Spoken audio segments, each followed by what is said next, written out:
Calls for politician pay cuts. Let's have a look. Hello everyone, Florian.Heise here, and welcome to another episode of HeiseSays. Finishing off my morning coffee, and I thought we'd have a look at this article from news.com.au discussing calls for politicians to take pay cuts, and of Scott Morrison to dismiss it almost immediately. Now, honestly, since the state is imposing economic restrictions on the entire economy, why don't politicians simply get JobKeeper? Wouldn't that be interesting? At least give them a taste of it. Frankly, I think a lot of them would be impossible for them to live off. To be quite honest, it would be impossible for a lot of them to live off. They probably don't know any different. They're probably too leveraged in housing, to be honest. They might feel some pain that other people are experiencing due to their decisions. But there's another class of people that have it, well, a little good too. And this is the public servants. There's some very highly paid bureaucrats that are even paid more than our politicians. You know, I remember recently I did a video about the pay increases that were rolling out here in Queensland to all the public servants. That's been put off, and they're getting more money later, but we'll have to see. What do you think, guys, before we go through this? Do you think the politicians, do you think they should take a pay cut? You know, should they? Or is it just too unfair on them? You know, I mean, honestly, they've got the active ones have got a tough job. They don't get to see their family. They've got to fly all around. It's hard work. I know it's frustrating when you see them not turning up to listen to any speeches like in the cash ban, but it's not a job that everyone wants to do. You know, you got to be part used car salesman, part television presenter, and then part party lapdog. It's all these things you've got to combine together. Of course, they've got to get paid so much. So let's have a look. Scott Morrison has branded calls for politicians to take a $1,000 a day pay cut. What? $1,000 a day pay cut? A day? Damn. Isn't sitting as clickbait politics. Scott Morrison has dismissed calls for politicians to take a pay cut while Parliament is not sitting as clickbait. Well, yeah, I'm sure it is. The Prime Minister, who is paid $549,000 by taxpayers, said today that cutting politicians' pay wouldn't help anyone. It wouldn't help anyone. Now, I mean, that sounds like quite good money. It's good money, but you want to have a caliber of people that enter politics. Well, let's just compare it to the rich bureaucrats, shall we? Let's just compare it to the rich bureaucrats. Because it may be smarter to go down another path if you want the big dollars.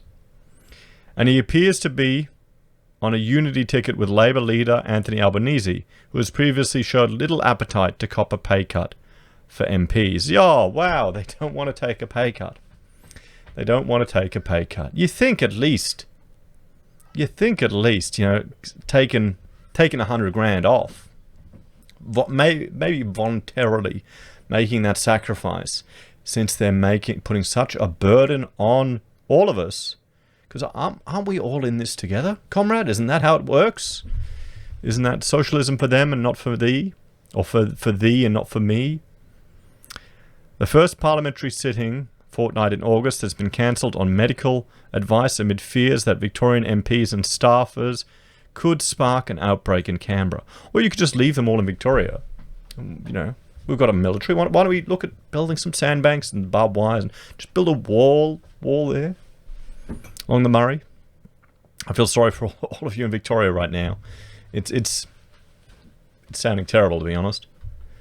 Treasurer Frydenberg, a Victorian, was even forced to emerge at a press conference this week 30 seconds after the PM to maintain social distancing.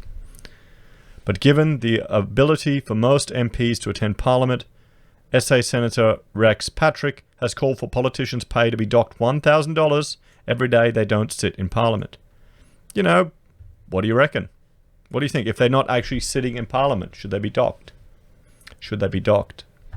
They can afford it.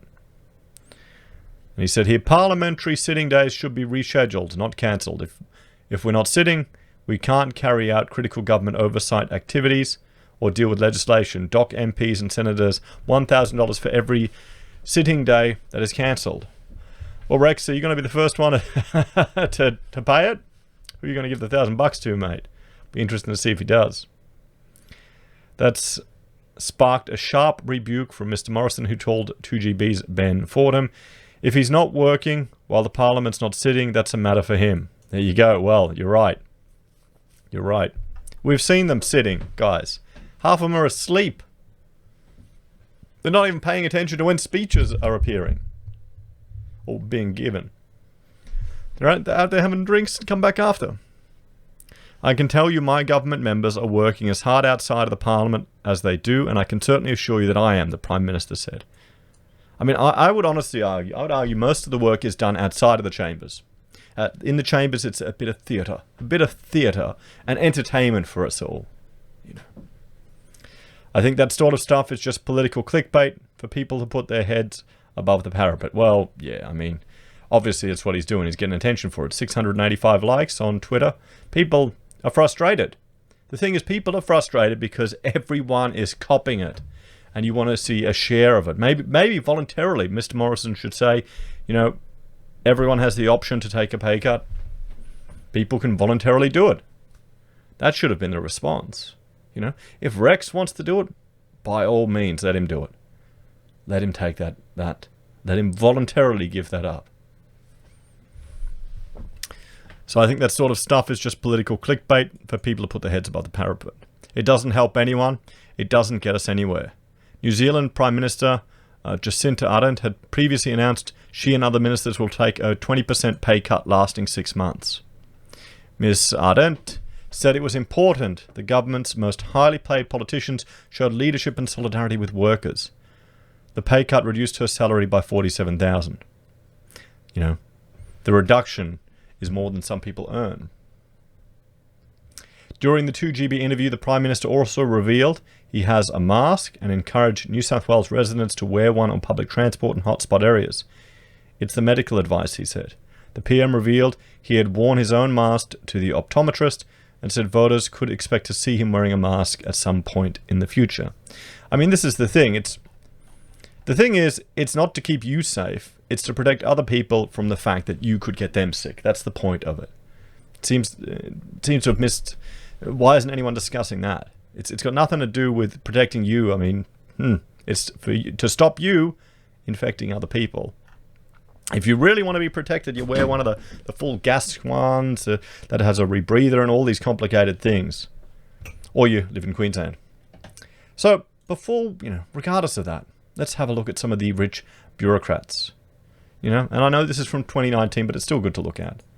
You've got, Australia Post boss, Christine Holgate, 2.5 million. 2.5 million.